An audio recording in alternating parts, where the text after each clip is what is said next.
निष्पक्ष निर्भीक जन क्रांति का पक्षधर एक सैलाब, बिना डरे जनता की हक की आवाज मेट्रो टुडे लाइव पर फॉलो एवं सब्सक्राइब करें। हम हैं आपकी असली आवाज, मेट्रो टुडे लाइव। नमस्कार, मैं हूं सुशील शंकर वैग और आप मेरे साथ देख रहे हैं आपका अपना चैनल मेट्रो टुडे लाइव। हमारे साथ जुड़ते हैं जयपुर से कल्याण जी, कांग्रेस के मंडल अध्यक्ष हैं। कल्याण जी, आपका बहुत बहुत स्वागत है मेट्रो टुडे लाइव में। धन्यवाद सर, धन्यवाद। कल्याण जी, ये देखा गया है कि डॉक्टर अपने बेटे को डॉक्टर बनाना चाहता है, एक नेता अपने बेटे को नेता बनाना चाहता है, एक अभिनेता अपने बेटे को अभिनेता बनाना। जिस कैरेक्टर में पिताजी होते हैं उसी कैरेक्टर में वो चाहते हैं कि मेरा बेटा भी रहे। यानी कि आप ये देख लीजिए, चाहे बेटा उस लायक है कि नहीं डॉक्टर बनने के लिए, लेकिन फिर भी उसको डॉक्टर बना दिया जाता है।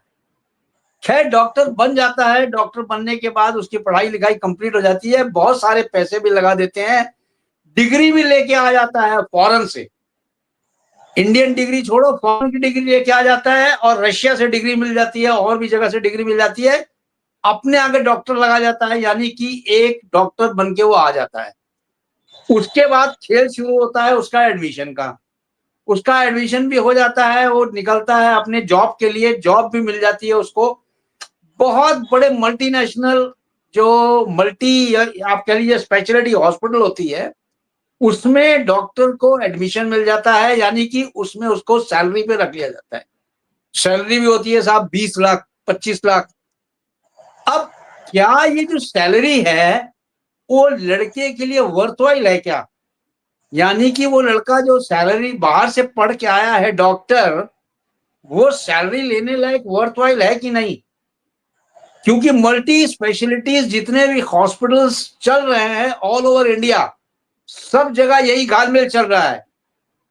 हम डिबेट शुरू करने से पहले आपको एक छोटा सा क्लिप दिखाते हैं, उसके बाद डिबेट शुरू करते हैं।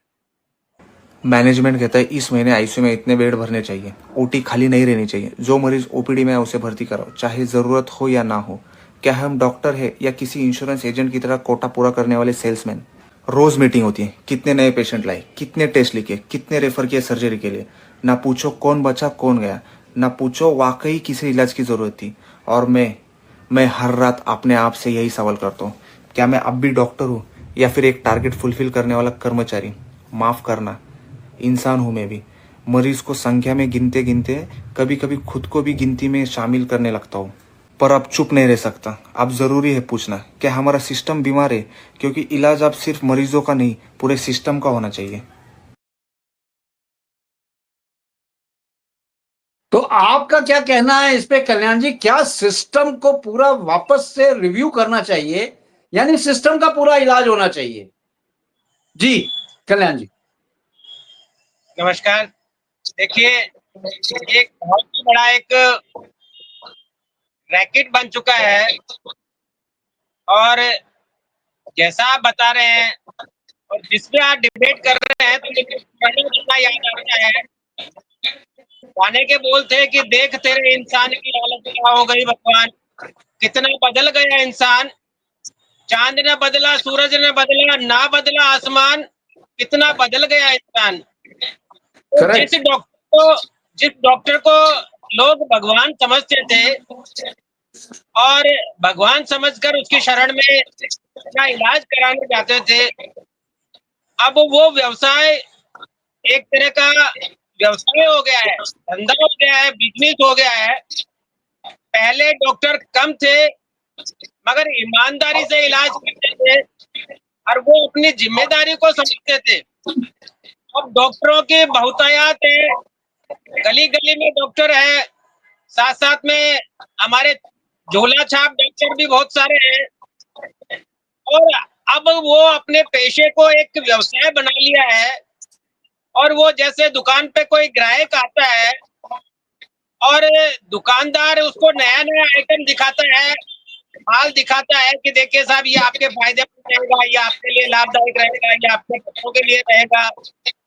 उसी तरह के नए नए प्रोपोगंडा, नए नए लालच उस आदमी को दिए जाते हैं और उसका इलाज करने की बजाय उसको महंगा से महंगा इलाज या महंगी महंगी दवाइयां या महंगा अन्य जीने का जो उपकरण है, सामान है, वो बेचने की कोशिश की जाती है। तो ये दुर्भाग्यपूर्ण है।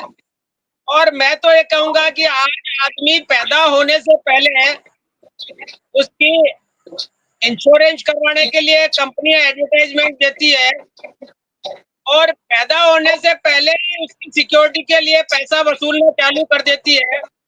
और वो कहती है कि अगर आपको जीना है तो हमारे यहाँ आइए और आप 5 करोड़ का इंश्योरेंस ले जाइए, 2 करोड़ का इंश्योरेंस ले जाइए, आपके बच्चे सुरक्षित रहेंगे, आपका परिवार खुश रहेगा। तो एक इस तरह का एक व्यवसाय सा चल पड़ा है, जो एक अगर स्वस्थ आदमी भी किसी हॉस्पिटल में चले जाए और वो जाकर ये कहे कि मुझे कोई प्रॉब्लम है और मैं इलाज करवाना चाहता हूँ, तो मुझे लगता है कि 101% वो स्वस्थ आदमी वहां से बीमार होकर निकलता है, और बीमारी के साथ साथ में बहुत सारी दवाइयां अपने शरीर को खराब करने के लिए झोले में बांध कर लाता है, और एक इस तरह की स्थिति हो जाती है जो डिप्रेशन में हो जाता है आदमी। तो ये बहुत बुरी स्थिति है, भयावह स्थिति है। और इसके साथ साथ में मैं तो ये कहना चाहूंगा कि हमारा मेडिकल डिपार्टमेंट या हमारा स्वास्थ्य चिकित्सा विभाग वो भी इसमें मिला हुआ है, और वो किसी तरह की किसी आदमी को कोई सुरक्षा नहीं है। आदमी बेबस होकर हॉस्पिटल जाता है और वहां से इलाज के बहाने जो अन्य बीमारियां साथ में लेकर आता है, और सारी जिंदगी उन बीमारियों के सहारे से ही निकालता है।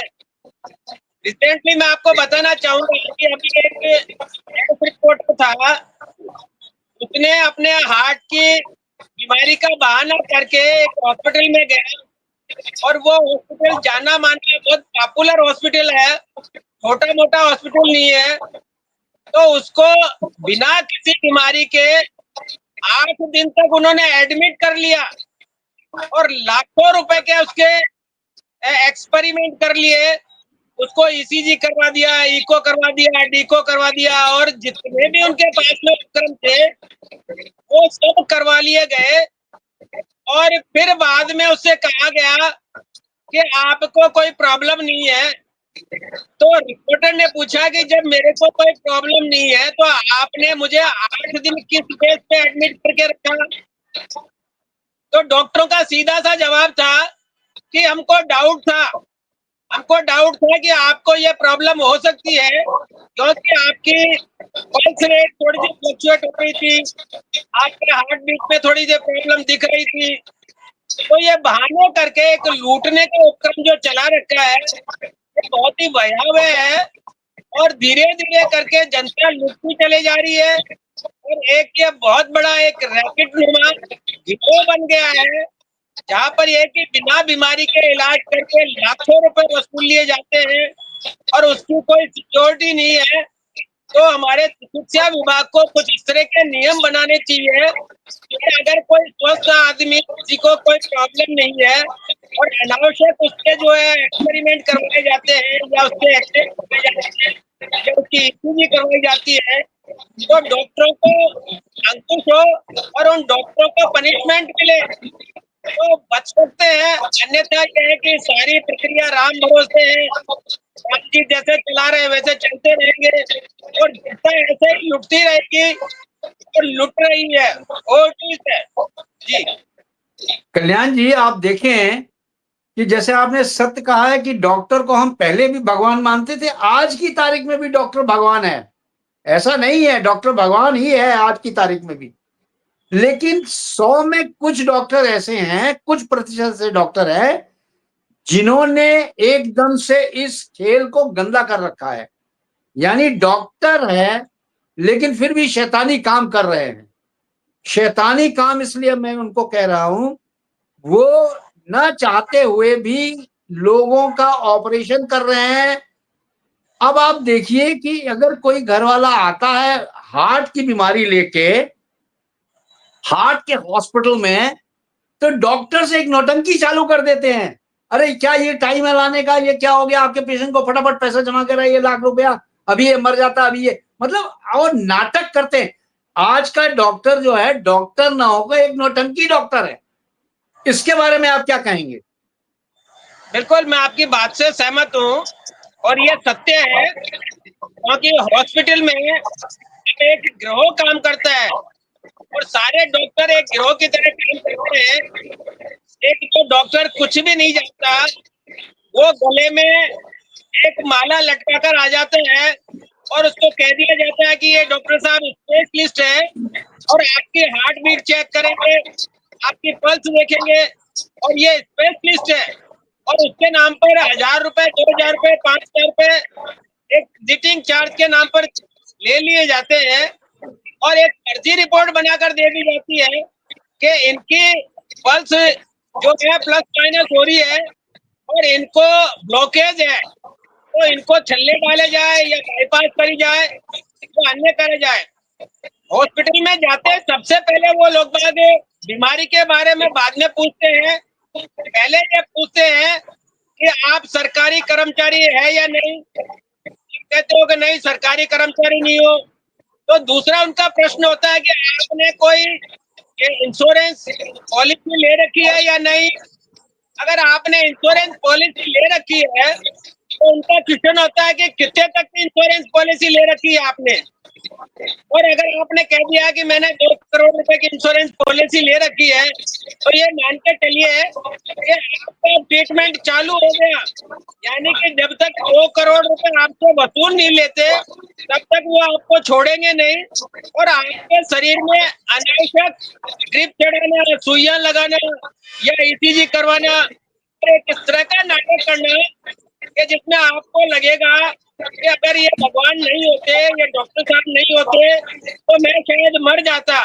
तो ये बहुत बुरी भयावह स्थिति है। और इसी के साथ मैं एक बात और बताना चाहूंगा कि जो मेडिकल या मेडिसिन जो मिलती है उस मेडिसिन की कोई लिमिट नहीं है।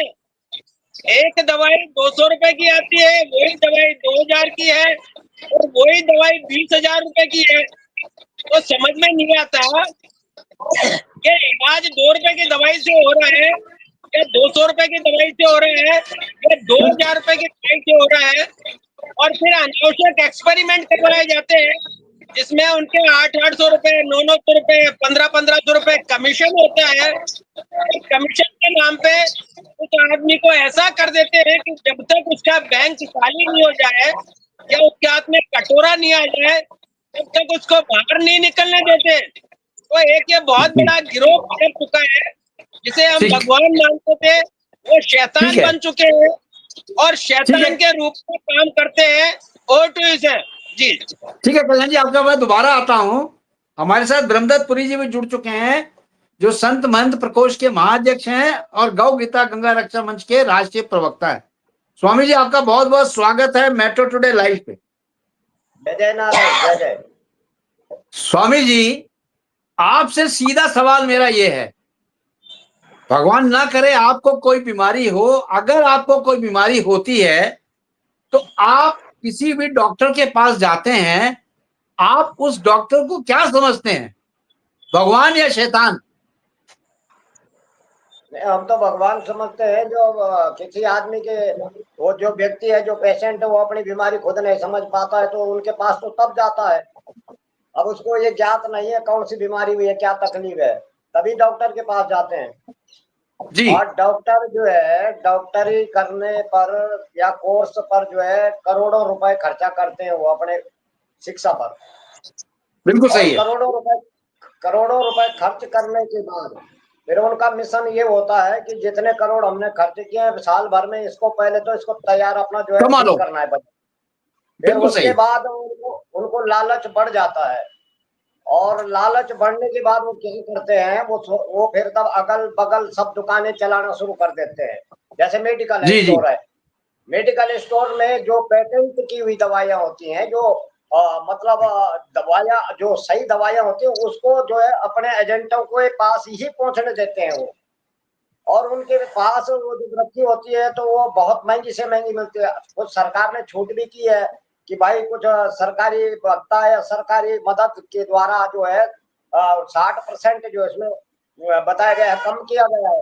तो वो जो 60% का लाभ जनता को जाना था, तो कुछ कुछ ऐसी दवाइयां हैं कि जो वो लिख देते हैं कि नहीं ये लेनी ही पड़ेगी आपको, इसी के द्वारा आप ठीक होंगे, और वो लिखेंगे एजेंट के पास भेज देंगे। उनसे जो जुड़े लोग हैं कमीशन खोरी है, कमीशन होता है। और डॉक्टर तो भगवान का रूप है ही है, क्योंकि वो जो बीमारी जो है शारीरिक बीमारी जो है, अध्यात्म की बीमारी तो परमात्मा से निपटती है, लेकिन शारीरिक जो बीमारी है वो शल्य चिकित्सा से होगी। और उसका लाभ लेने के लिए वो लोगों के जो है पूरा पैटलर बने होते हैं, सब जगह उनके एजेंट होते हैं, चाहे एमआरआई करा लो, चाहे आप जो है कि किसी से एक्सरा करा लो, चाहे कहीं रिपोर्ट लिखा लो, मतलब सब जुड़े हैं, सबका फिट है पहले से। वो जो फिटिंग है वो फिटिंग तोड़नी पड़ेगी।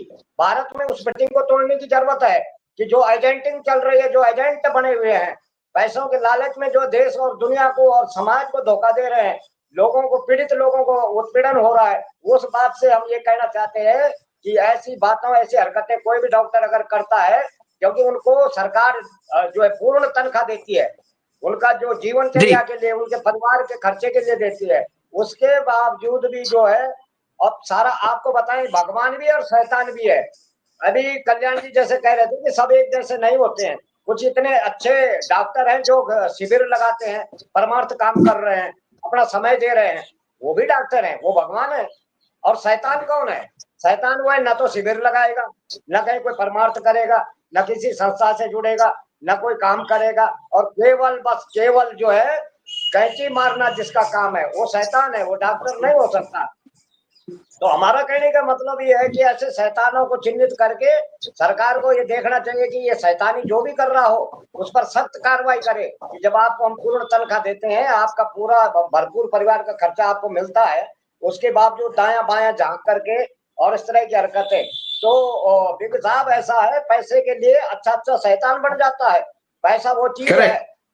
अभी आप देखिए कि भारत के अंदर, भारत के जो यहाँ से गए हुए डॉक्टर विदेश में जाते हैं, तो विदेश में जाके क्या पढ़ते हैं वो विदेश में जाके पढ़ते हैं वो अपने देश के, अपनी भारतीयता कल्चर का विरोध करने के लिए पढ़ रहे हैं, और वहां जाते हैं, यहाँ दिखाते हैं बहुत बड़े डॉक्टर हैं, विदेश से पढ़ के आए। अरे विदेश से पढ़ के आए तो अपने कल्चर को अपनाइए ना। विदेश में भी अगर अपने कल्चर को आपने दिया है तब तो अच्छी बात है कि आप कोई कामयाबी हासिल करके आए। आप और विदेश का कचड़ा और कल्चर यहाँ लाए हो भारत में, और तब अहंकार दिखा रहे हो कि हम विदेशी डॉक्टर हैं, विदेश से पढ़ के आए, ये भी गलत बात है।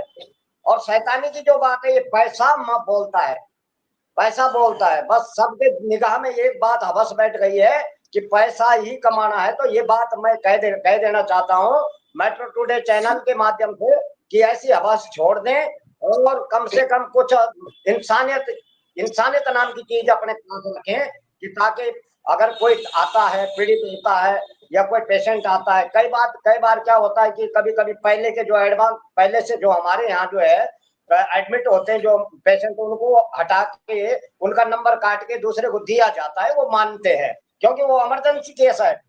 ये तो बात इंसानियत है। अब वो बाहर मर रहा है और वो बेचारा तड़फड़ा रहा है, गेट पे रखा है, और वो अपने रूल बता रहे हैं, यहाँ का कितना इतना जमा कर दो, वहां का इतना जमा कर दो, उसका इतना दे दो, वहां पर ये करे, मतलब ऐसी हरकतें। इसका मतलब ये है कि उसके प्राण से संबंध नहीं है उनका, कि उसको जान बचाने से मतलब है, उनको पैसा बचाने से मतलब है कि पैसा कैसे बचाए, हमारा बजट कटआउट ना हो जाए, कहीं दिक्कत ना आ जाए। अब वो जो पहले पटाए हुए लोग भीतर होते हैं, उनके काम में वो लगे होते हैं, नहीं तो वो पेशेंट तड़पता रहता है। कई तो लोग दम छोड़ दिए गेट पे ही, और उनकी मनमानी होती है, वो सुनते नहीं है, और झगड़ा करने पर उतारू आ जाते हैं। वो इतनी नौबत आ जाती है कि मारपीट तक की नौबत आ जाती है। तो ऐसा व्यवहार न करें। मैं ये कहना चाहता हूँ कि शालीनता से जो है बात व्यवहार में आए, और जो पेशेंट है उनको प्रेम से पूछें। वो पहले बेचारा जो है मानसिक विक्षिप्त हो रखा है बीमारी की वजह से, उसको इतना विक्षिप्त बना दिया जाता है, जब वो वहां हॉस्पिटल पहुंचा वो थोड़ा उससे भी 2 गुना 4 गुना मरीज बन जाता है। वो उसकी मानसिकता को संतुलन बनाना चाहिए, मरीज के साथ सैलानिता से। ठीक है, आपके बाद मैं आता हूँ कल्याण जी। कल्याण जी, आप ये बताइए, डॉक्टर को आप किस रूप में देखना चाहते हैं? जी कल्याण जी। कल्याण जी बोले।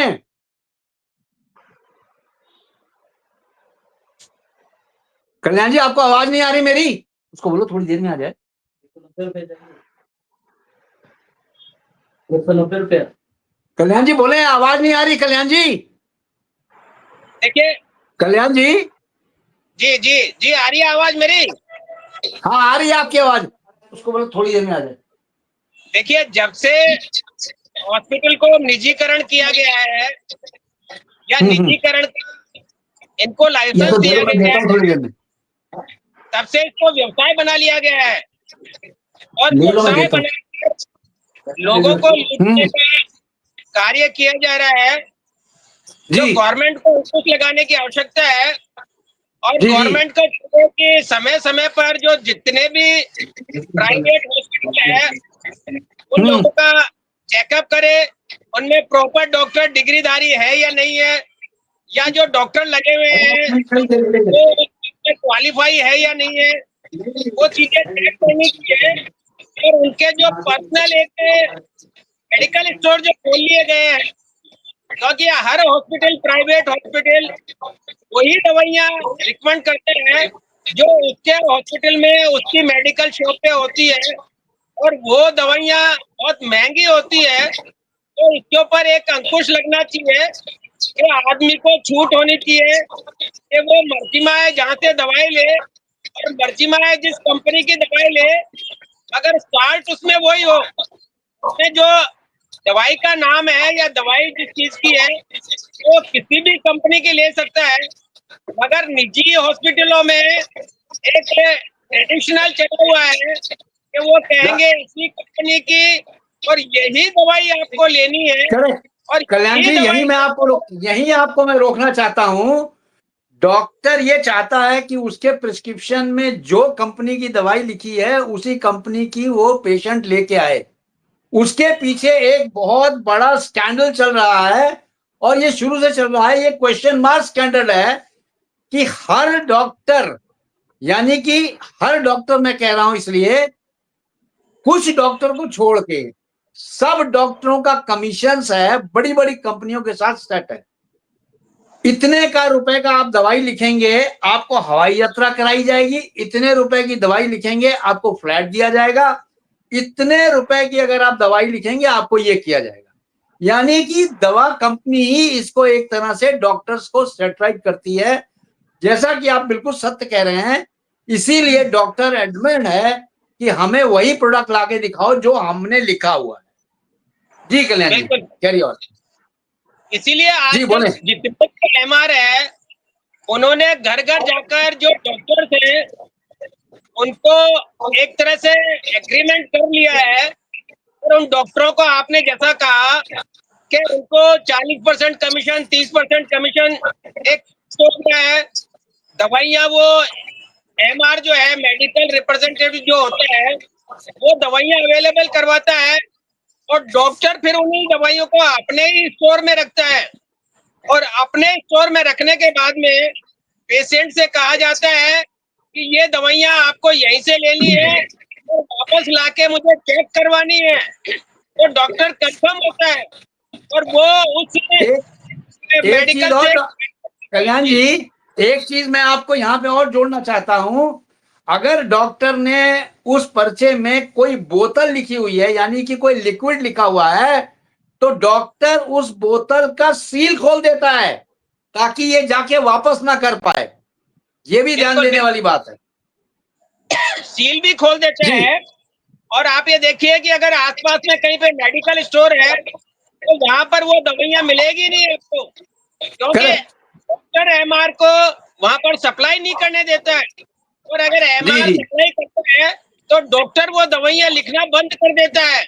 तो आपस में करेक्ट। इनका बहुत बड़ा कमीशन है और कमीशन खोरी चल रही है, जिसकी वजह से लोगों को लूट रहे हैं।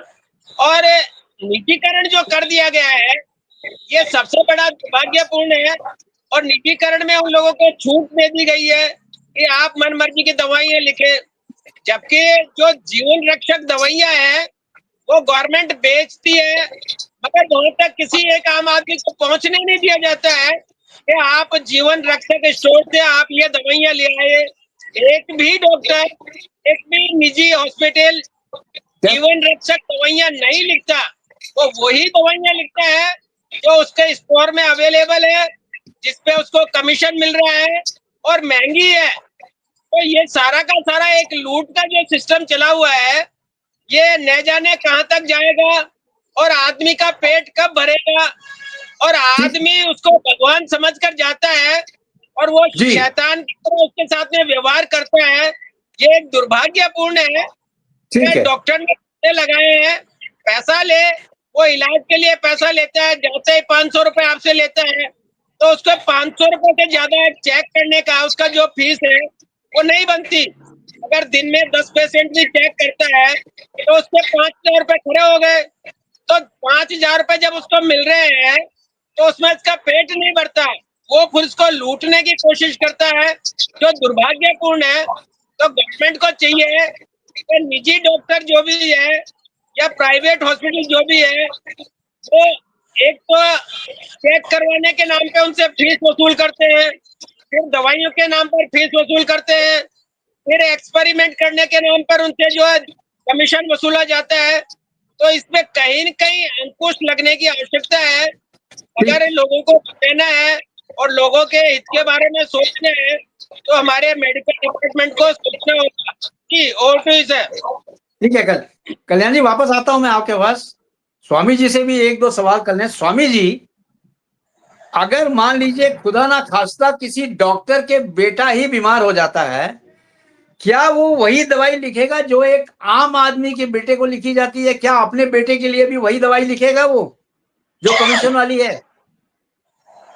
जी स्वामी जी। जी जी, देखिए ऐसा है, स्वास्थ्य तो चाहे बेटा हो चाहे दूसरे का हो, स्वास्थ्य सबका एक जैसा, बीमारी तकलीफ सबकी एक जैसी होती है। और उसमें जो है भेदभावपूर्ण जो है कार्यशैली जो है कभी कभी अपने साथ भी धोखा कर लेती है। एक नाटक में दिखा रहा था कि एक व्यक्ति जो है, कोई उसके बाप का, डॉक्टर के बाप का एक्सीडेंट हुआ तो उसको हॉस्पिटल लाए, तो आनंद फानन में बोला डॉक्टर साहब इनको जो है बहुत बड़ी तकलीफ है, बचना मुश्किल है, आप ऐसा करिए इनको एडमिट करिए। तो डॉक्टर साहब कह रहे नहीं नहीं, पहले जो हमारे खाना पूर्ति जो हमारे नियम है, रूल है, पहले वो पूरा करो, फार्म भरो, ये करो, इतने 1,000 रुपए जमा करो। अब उन्होंने कहा महाराज ये तो मर जाएगा। तो उन्होंने बड़ी मुश्किल से कैसे ले दे के, उन्होंने परिचय नहीं दिया, उनको पता ही नहीं था इनके बाप है। अब वो डॉक्टर के बाप को ले गए, तो अंदर जब ले गए तो उसने देखा, जब वो खोला नकाब देखा तो अरे ये तो पिताजी है मेरे। तो मतलब अपने बाप के साथ भी कर लेते हैं, कई बार ऐसा धोखा हो जाता है। तो ऐसी प्रक्रिया ना अपनाए कि कभी अपनों से भी ऐसा धोखा हो सकता है। हमारा कहने का जी मतलब ये है कि ऐसा व्यवहार बनाए रखें कि अचानक बस भी अगर आपका परिचित कोई, आपका रिश्तेदार या आपका आदमी कोई आ जाए तो उसके साथ भी ये हरकतें न हो सके। तो इसलिए अपने मर्यादा को बनाए रखें, अपने आचरण और विचारों पर भी जो है ध्यान देने की जरूरत है कि हम कैसे शालीनता रखते हैं, कैसे व्यवहार करते हैं। तो इस तरह से जो है कि किसी के साथ भी नहीं करना चाहिए। डॉक्टर एक किस्म का जो है, डॉक्टर किसी मजहब, डॉक्टर किसी जाति, डॉक्टर किसी धर्म या डॉक्टर किसी नेता का नहीं होता, डॉक्टर एक मरीज का होता है। और डॉक्टर इस दृष्टिगत जो है अपना भाव बनाए रखे समाज के साथ, तो वो डॉक्टर है, वो भगवान है। उसी को तो भगवान कहा जाएगा जो भेद दृष्टि में रखे। और भेदभावपूर्ण रवैया अपनाने वाले को तो मैं डॉक्टर नहीं मानता, ये फिर शैतानी के लक्षण है। तो इसलिए हम ये कहते हैं कि भारत देश के अंदर भी जो है इस तरह से, अब ये स्वास्थ्य मंत्रालय का संबंध है, जो स्वास्थ्य मंत्री हैं, चाहे वो किसी भी राज्य में हो, पक्ष के विपक्ष के, जिसकी सरकार चल रही हो, वहां पर जो है उनको गश्त करना चाहिए, वहां पर जो है निरीक्षण करना चाहिए, दवाई मेडिकल में छापा मारना चाहिए, डॉक्टरों की कार्यशैली को चेकअप करना चाहिए। ये बातें भी होती है, मंत्रालय सक्रिय रहे और वो भी लोग थोड़ा ऐसा काम करेंगे, जब सक्रिय रहेंगे, उनकी जांच पूछ करेंगे तो शायद कुछ रोक लगेगी ऐसे कार्यों में। तो मेरे कहने का मतलब है कि सरकार से भी निवेदन है कि वो भी ऐसे लोगों पर निगाह बनाए रखें कि ऐसा तो नहीं है किसी मरीज के साथ जो है ये लोग इस प्रकार की धोखाधड़ी कर रहे हैं, कोई मरीज जो है परेशान। सरकार जो है छूट तो दे रही है, 60% छूट तो है औषधियों में, लेकिन वो औषधियों की मानकता क्या है, उनकी गुणवत्ता क्या है, कौन सी औषधियां हैं, तो इस प्रकार कभी कभी चेकअप भी करें तो उससे ये मालूम पड़ेगा। अभी आपने देखा होगा यूपी में कितना जो है नकली दवाओं का भंडाफोड़ हुआ है। तो ऐसी नकली दवाओं बताओ अगर मरीज को दी जा रहे होंगे, क्या हाल होंगे उनके, क्या दशा होगी, वो बचेंगे? वो तो और पॉइजन, वो तो और जो है उनके लिए जो है वो परोसा जा रहा है।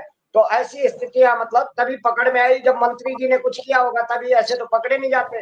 लेकिन उन्होंने जो अपनी सक्रियता दिखाई है, तो ऐसी सक्रियता भारत में सभी मंत्री दिखाएं, स्वास्थ्य मंत्री दिखाएं, सभी अपना अपना जो है कार्यशैली को बढ़ा के रखें, मजबूताई रखें, ध्यान रखें, ताकि किसी मरीज और समाज में किसी व्यक्ति को जो है आपत्तिकाली जो उसका जो है प्राण बचाया जा सके, या प्राण बचाने के बजाय प्राण हरण न करे, वो जो है यमदूत न बने, वो देवदूत बन के आए। डॉक्टर को जो है यमदूत न बने, देवदूत बने, और ऐसा व्यवहार करें कि ताकि लोग भी जो है जीवन भर उसकी कई पुड़ियां याद करें कि वो हमारा भगवान है। नहीं तो बेटा हम आज तुम हमें भी नहीं देख पाते। तो ऐसा ऐसा करिए, आप अपनी कार्यशैली को ऐसा बनाइए, अगर लोग तुम्हारा भी कीर्तन खुद करेंगे। अब आप व्यवहार ऐसा करोगे, उसको जो है पेशेंट को 6-6 घंटे 12-12 घंटे वहीं गेट पे ही रोक के रखोगे, तो वो क्या देगा? आशीर्वाद देगा? उसकी तो बददुआएं निकलेगी। तो ऐसा काम ना करें जो बददुआएं निकले, दुआएं निकले, ऐसा काम करना चाहिए। डॉक्टर भगवान है, हम ये कहते हैं, हम तो एक अध्यात्म रास्ते की बात बता रहे हैं कि आप देखो भगवान से भी डरो। अगर भगवान से जो नहीं डरता तो फिर कभी कभी उसके खुद के परिवार के साथ बहुत बड़ा गंभीर धोखा हो जाता है। तो इसलिए जो है डर के रहना चाहिए और अपने नियमावली का पालन अनुशासित करना चाहिए, ईमानदारी के साथ करना चाहिए। सब जगह पैसा ही नहीं होता है, पैसे की मंदता छोड़े और कुछ मानवता भी रखें, ये मेरा कहना है और मेरा मानना है, जो मूल विषय है, जो मूल बात है। तो ऐसा जब होगा तो हमारा भारत भूमि तो स्वर्ग है। तो इस तरह से जो है हम व्यवहार में आएंगे और व्यवहार करेंगे आम प्रजा से, तो इस तरह की जो है कोई विशेष विशेष रूप से कोई साधारण ठीक विचार है। आ गया एक्सीडेंट से, तो उसको ठीक है स्वामी। मर भी जाएगा तो कोई परवाह नहीं। अरे ठीक है जीवन स्वामी। दान देना चाहिए, जीवन दान, जीवन दान से कोई दान नहीं है। ठीक है स्वामी जी। ये स्वामी जी, जी। कल्याण जी से भी, कल्याण जी आप 144 करोड़ जनता को क्या संदेश देना चाहते हैं? डॉक्टर को किस रूप में वो माने? जी स्वामी जी। देखिए, मैं तो आपके चैनल के माध्यम से यही संदेश देना चाहता हूँ जी कि कल्याण जी। डॉक्टर के साथ में जितने भी अभी रिसेंटली आपने देखा होगा कि खाद वगैरह की जो चोर बाजारी हो रही थी, नकली खाद बेचा जा रहा था, नकली दवाइयां बेची जा रही है, या नकली ट्रीटमेंट किया जा रहा है, इन सबको बंद करके एक इंसान को इंसान की तरह समझे और इंसानियत समझकर उसका ट्रीटमेंट करे, इलाज करे और जी। इंसानियत को जिंदा रखे। अन्यथा आने वाले टाइम में कोई किसी का नहीं रहेगा। जी जी ठीक है कल्याण जी। स्वामी जी, आप क्या संदेश देना चाहते हैं डॉक्टर्स को? जी, हम तो यही संदेश देना चाहते हैं कि अगर कोई बिल्कुल गरीब है और बिल्कुल दीनहीन है, उसको उसके लिए भी जो है डॉक्टर साहब जो है कुछ 1-8 घंटा उनसे मिलने का, उनको परामर्श देने का, सुझाव देने का समय निकाले, कुछ समाज के लिए भी कुछ करे। ये मेरा कहने का मतलब है। और उनकी कुछ ठीक है। आशाएं, उनकी पीड़ाएं सुने और उसके आधार ठीक है पर जो है स्वामी जी। कहीं ना कहीं स्वामी जो है जी, आप लोग दोनों का आने के लिए बहुत बहुत धन्यवाद। Thank you very much. आप आए, स्वागत है आपका। जय हिंद, जय भारत। जय भारत। जय भारत।